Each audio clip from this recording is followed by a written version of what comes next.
Robím si kvások. Zoberiem si droždie, zasypem ho lyžičkou cukru a rozmiešam na kašičku. Už sa to začína. Bude z droždia kašička, pridaš tam tretinu z mlieka. Pridaj aj trochu múky. Mixni to, prikry a nechaj 10-15 minút odpočívať. Medzi tým si vymiešaj vajíčka s cukrom. Pridaj mlieko. Môžeš si zatiaľ pridať štipku soli do múky.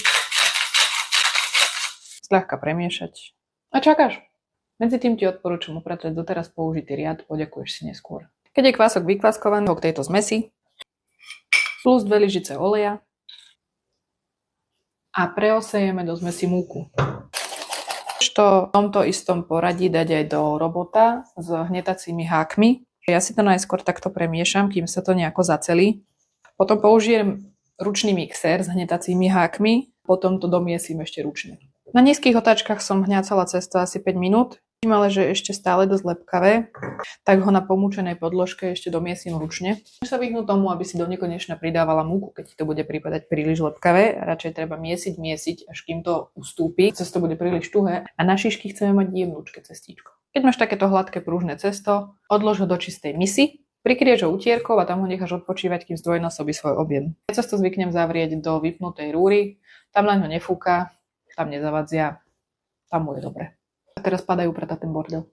Trvalo to necelú hodinku, pôjde sa valkať. Teraz sa ale treba rozhodnúť, akým spôsobom budeš šišky plniť. Môžeš to urobiť po vysmažení, na to ale budeš potrebovať nejaký nástroj, alebo ešte pred. Skúsim oba spôsoby, aby som zistila, ktorý je menej problémový. Takto pekne cesto narastlo. Treba ho zraziť. Vyklopiť na pomúčenú podložku. Budem musieť valkať na 2 rôzne hrúbky, takže si rozdelím cesto na 2 časti. Začnem tou časťou, ktorá sa bude plniť až po vysmážaní. V tomto prípade treba cesto vyvalkať na také 2 centimetre. Nevalkaj mi to na hrúbku 2 centovky. Máš okrúhlu formičku, môžeš ju použiť na vykrajovanie. Ak nemáš, nič sa nedieje, nemám ani ja. Čo ale mám, sú poháre od Vymyslu svet. Vyberám si na formovanie takýto, pretože má relatívne ostrú hranu, tým sa mi bude dobre vykrajovať. Je dobre držať sa plus minus tohto rozmeru, počítať s tým, že ešte cesto, keď podkysne, tak trošku tie šišky viac narastú, čiže závisí od toho, aká chceš, aby bola výsledná veľkosť. Ideálne vykrajovať naozaj tesne pri sebe tie krúžky, pretože po znovu spracovaní toho cesta už tak dobre nenakysne tá ďalšia varka. Nechám to bokom podkysnúť, kým si spravím druhú varku. Druhú časť cesta rozdelíš ešte na 2 časti. Vyvalkaj si jednu, tentokrát na hrúbku 1 cm. To isté urob aj s tou druhou polovicou, tým, že sa pokús dosiahnuť ten istý tvar cesta, aký má tá prvá placka. Som našla takúto vytlačaciu nugetu v tube. Teraz si takto pohárom naznačím, kde budú tie šišky a do stredu každého toho krúžku tlačím tú plnku. A teraz si tou druhou časťou cesta prekryjem tú prvú.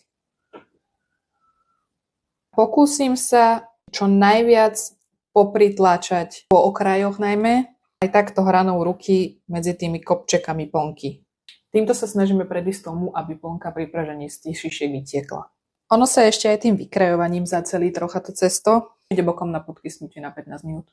Do hrnca alebo pambice nalej toľko oleja na vypražanie, aby v ňom šišky mohli plávať. Keď bude dostatočne rozpálený, môžeš ich tam začať dávať. Nepražeň to s množstvom, aby mali dostatok miesta. Keď sú vnútri, zníž plameň a opekaj ich z každej strany do zlatista zhruba 1,5 minúty. Potom ich vylož na papierový obrúsok, ktorý vsaje prebytočný tuk a postup opakuj so všetkými šiškami.